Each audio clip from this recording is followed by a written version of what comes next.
Sí, con mucho gusto. Bueno, bíblicamente, después del diluvio, Dios le entrega al ser humano el derecho de poder usar inclusive, ¿verdad?, la pena capital para poder castigar el pecado. La Biblia nos muestra claramente que la naturaleza humana tiene continuamente la tendencia a la rebelión, a la autoridad. Entonces, por naturaleza somos rebeldes. Esto es una consecuencia del pecado original. Y por ende, pues necesitamos gobiernos. Entonces, necesitamos gobiernos civiles, necesitamos en la escuela maestros que nos digan cómo comportarnos, en nuestra casa, nuestros padres que nos enseñan desde que nacemos cuál debe ser la vida correcta, principios de ética, de moral. Cuando salimos a la ciudad necesitamos una policía, hay un ejército, en fin. Hay un sistema de gobierno implantado en la Biblia desde Romanos capítulo 13, porque toda autoridad ha sido establecida por Dios. Entonces Dios, al ver la pecaminosidad del ser humano tan grande y una rebelión que tiene que ser detenida, Dios instituye los gobiernos civiles. Y llegamos al primer libro de Samuel, capítulo 8, cuando ya los judíos le dicen a Dios: no queremos la teocracia, queremos ser gobernados como las demás naciones. Entonces, desde ese punto en adelante, el ser humano ha estado confundido, porque pues es una locura creer que nosotros, con una naturaleza caída, podemos institucionalizar, establecer algún gobierno que pueda funcionar, olvidándonos que el problema del ser humano es realmente su condición espiritual. Y así hemos recurrido, ¿verdad?, al comunismo, al nazismo, al fascismo, a las monarquías, a las dictaduras, a las democracias. Sin embargo, hemos podido descubrir a través de la experiencia que ningún sistema de gobierno desde hace siglos, desde que se conoce la civilización, ha funcionado, ¿verdad? Todos son defectuosos y con la tendencia todos de que los que se encuentran en la cima, o sea, los gobernantes, los dictadores, los reyes, tienen esa tendencia de poder arbitrariamente controlar al pueblo, explotar al pueblo, corromperse a través del tiempo, vuelvo a repetir, por la naturaleza humana. Y así podemos examinar el principio del comunismo que está ahorita rigiendo en el mundo, ¿no? Cuando todo el siglo XX se demostró, por el amor de Dios, que no funciona esta ideología.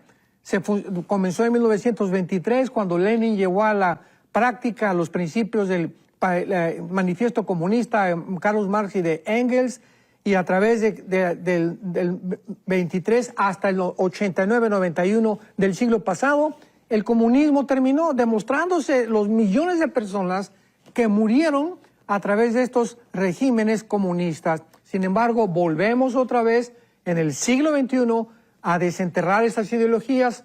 ¿Por qué?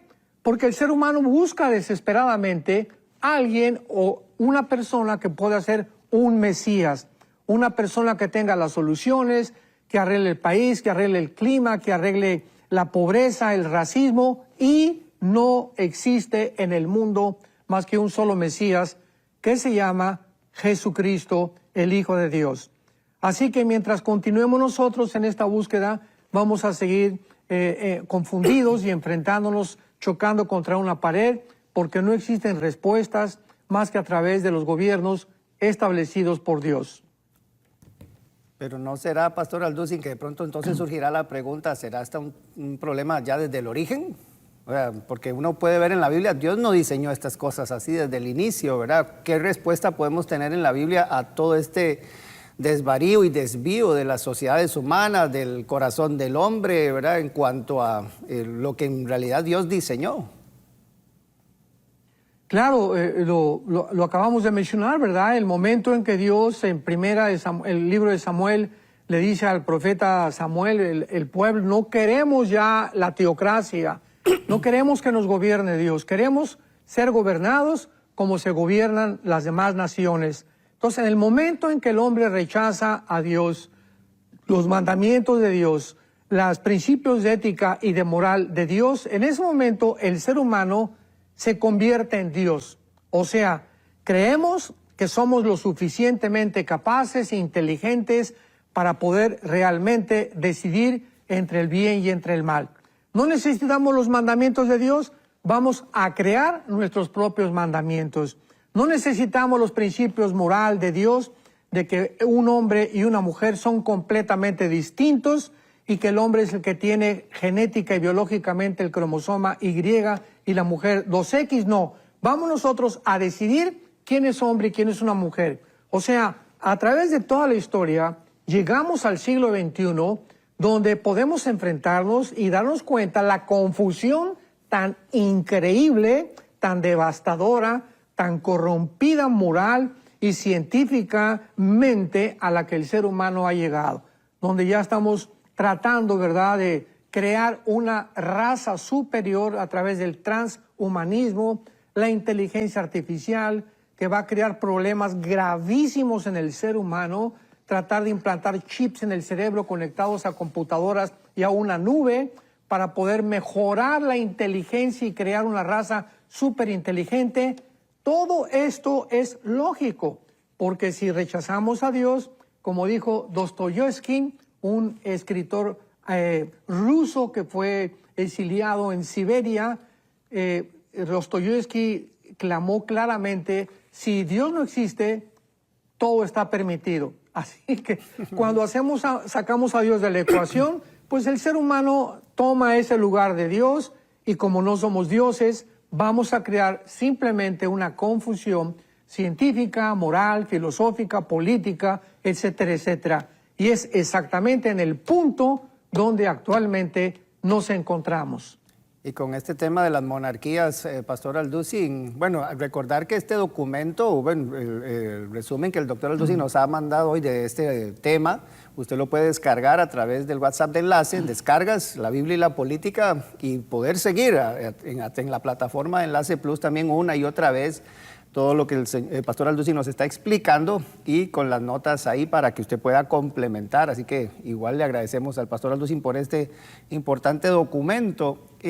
Ya una vez con el surgimiento de las monarquías, como usted bien lo apunta, Pastor Alducin, en la cual la misma Israel se ve envuelto, surgen también todos estos imperios mundiales, ¿verdad?, que uno iba tratando de desaparecer al otro, y complicada también esta parte de la historia de la humanidad, ¿verdad?, cómo estos imperios vinieron a tratar de cómo desaparecer todos los resabios de lo que habían de las ciudades que conquistaban. Muy triste lo que ha sido también esta parte histórica de la humanidad, doctor Alducin.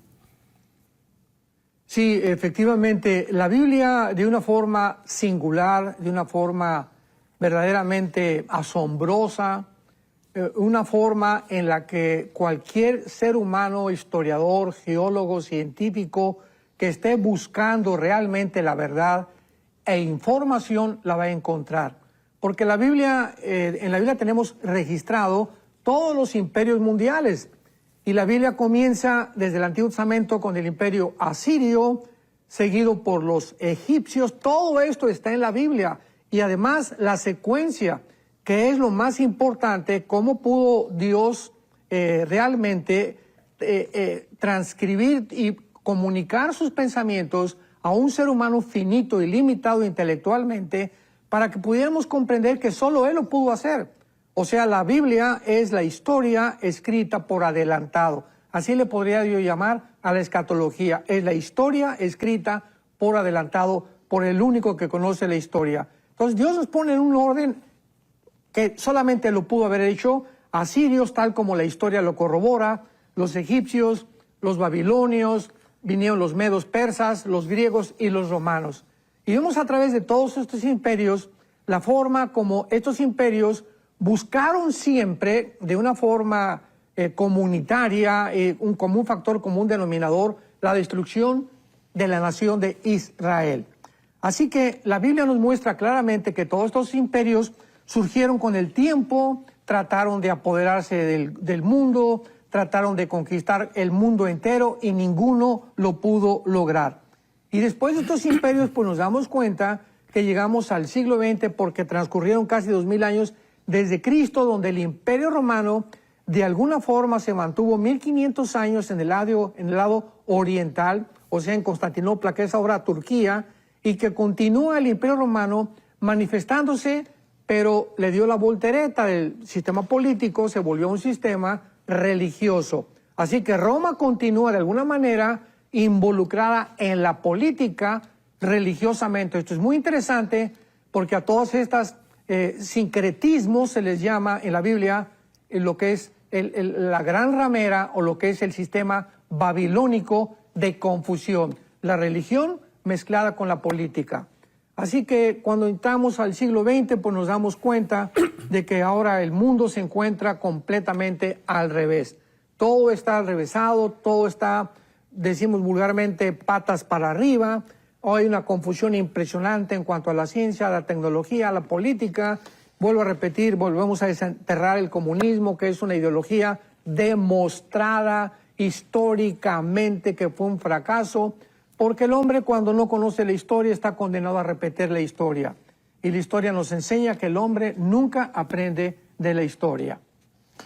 Usted menciona, aquí estaba viendo que, bueno, está el comunismo, el fascismo, bueno, el capitalismo. Hay tantos modelos que se han implementado que han fallado. Usted menciona la crisis que hay en la moral y en tantas áreas,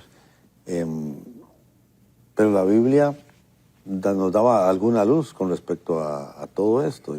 Hay un modelo diferente en la palabra. Claro, claro. Muy buena pregunta porque precisamente a eso vino Jesucristo.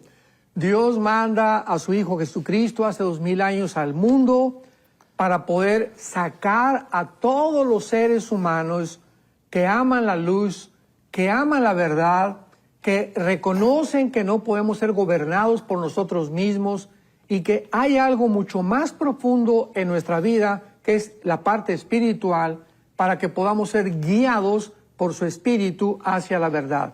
Entonces Cristo, por ejemplo, en Mateo 20, lo dijo desde que Él llegó: todos los gobernantes que son levantados para dirigir las naciones se enseñorean de las naciones. Pero entre ustedes no debe ser así, porque el último debe ser el primero y el que es siervo de los demás es el más grande entre todos ustedes. Cristo viene a voltear completamente toda la situación y a mostrarnos que no debemos de buscar grandezas, ni tampoco sentarnos en las sillas hasta adelante para que todos salgamos en la foto, o para que estemos buscando elogios, aplausos, reconocimiento u honra del mundo. Todo debe ser lo contrario a lo que el mundo busca. Nosotros debemos sentarnos hasta atrás, buscar siempre ser los últimos, estar tratando, ¿verdad?, de no ser realmente manifestados para poder buscar nuestra propia gloria. Y cuando nos convertimos en siervos de los demás, cuando sabemos que debemos de entre nosotros mismos lavarnos los pies, es cuando comenzamos verdaderamente a entrar en el camino de la grandeza espiritual, la que Jesucristo nos puso el ejemplo, y estamos siguiendo las pisadas, no de Napoleón, ¿verdad?, ni de Hussein, ni de Atila, ni de Hitler. Estamos siguiendo las pisadas del Señor Jesucristo, del Hijo de Dios. Así que el modelo que Dios nos muestra es completamente contrario al gobierno político. Por eso vamos a ver más adelante que cuando la iglesia trata de cambiar a través de la política la situación de una nación, o cuando ya como líderes espirituales dejamos el púlpito para meternos a la política o al activismo político porque creemos que políticamente podemos hacer más cambios que espiritualmente, es cuando hemos completamente abandonado la fe y hemos abandonado completamente la comprensión de lo que es realmente la espiritualidad, porque no hay como la predicación de la palabra de Dios, es lo único que existe. El evangelio es poder de Dios para salvación y es el único mensaje que puede cambiar espiritualmente a una nación. Va a estar buena esa parte ahí. Sí, pero ese aspecto espiritual, Pastor Alducin, porque dentro de todos estos imperios, incluso ahora, viviendo en nuestros tiempos, uno ve regiones, ¿verdad?, que todavía como que, no sé, uno ve Asia y aquí, ¿verdad?, en América, y como que de pronto esa conexión espiritual la gente quisiera tenerla Por eso proliferan todavía personas como chamanes, como la santería, como todavía algunas figuras, ¿verdad?, que quieren supuestamente mantener como una conexión divina en otras latitudes. Y de pronto la gente como que se vuelca, y sobre todo cuando sale un líder con un poquito de iniciativa y los quiere manipular a través de algún concepto, ¿verdad?, espiritual, que es donde yo creo que la Biblia juega un papel preponderante y por donde también la Biblia se vuelve como una amenaza a muchos líderes en que de pronto dicen, no, esto se me puede caer a mí aquí todo si la palabra de Dios, si un loco como el apóstol Pablo viene y empieza a hacer un alboroto en todas las ciudades que va, ¿verdad? O sea, como que este tema y sobre todo en lo que estamos viviendo hoy día, este tipo de ideologías vuelven a encontrar en la Biblia una amenaza. Claro. Sí, porque es interesante también lo que tú mencionas, ya que no solamente en el área político el ser humano busca la grandeza, ¿verdad? Busca llegar a la cima, al pináculo de saber que puede convertirse algún día en Dios, que va a ser la figura maestra de Satanás, que será el anticristo. El anticristo será esa persona, ese Mesías que supuestamente el mundo durante todo conocida desde hace 6,000 años, va a culminar la obra maestra de Satanás. Entonces, además de políticamente, existe el ocultismo. Y el ocultismo es un poder, porque es un poder real. La Biblia nos muestra que Satanás es real, los espíritus demoníacos son reales, y a través de este poder oculto, Satanás también, independientemente del poder político, ofrece que a través del ocultismo, a través de limpias, a través de brujería, a través de hechizos, a través de el vudú, ¿verdad?, que viene de Haití, agarrando muñecos y encajando alfileres para poder cambiar la situación de X persona o de la X familiar. El mundo se inmiscuye en estos terrenos prohibidísimos por la Biblia, porque en el libro de Deuteronomio, capítulo 18, dice la Biblia en el versículo 10, cuando Dios vio que Israel entraba a la tierra de Canaán, estaba llena de brujos, de chamanes, de espiritistas, de astrólogos. Entonces Dios, advirtiéndole a su pueblo antes de entrar a la tierra prometida, les da estas palabras. Deuteronomio 18, versículo 10. No se ha hallado en ti quien haga pasar a su hijo por el fuego, ni quien practique la adivinación, ni agorero, que es la astrología, ni sortílego, ni hechicero, ni encantador, ni adivino, ni mago, ni quien consulte a los muertos, porque es abominación para con Jehová cualquiera que hace estas cosas, y por estas abominaciones Jehová tu Dios echa estas naciones delante de ti. Dios, precisamente por estas causas, cuando su pueblo iba a entrar a un lugar prohibido dentro del ocultismo, porque Dios nos advierte y nos sigue advirtiendo, no trates de buscar quien te lea la mano o la lectura del café o meterte a la ouija o invocar a los espíritus, porque te estás metiendo en los terrenos de Satanás. Entonces dice Dios, precisamente por eso nos ha llamado a nosotros, a los cristianos, para separarnos. Esto es lo que se llama ser santos. No significa ser buenos, sino ser diferentes, apartados para un propósito divino, para un propósito en el cual seamos luz. Y la luz no se esconde debajo de la mesa. Tenemos que alumbrar, tenemos que dar testimonio, tenemos que políticamente anunciarles a los políticos, a los presidentes, a los diputados, ser una voz, ser valientes y mostrarles cuál es realmente el verdadero camino. Porque también dentro del área del ocultismo hay un engaño grandísimo haciéndonos creer que a través de esos poderes siniestros podemos tener poderes nosotros también. Ya que estás viendo este video, déjame contarte que puedes suscribirte a nuestro canal de YouTube de una manera súper sencilla con solo darle clic en el botón de suscribir. Así vas a estar pendiente de todo el contenido que vamos a estar compartiendo y estoy seguro que va a ser de mucha bendición para tu vida.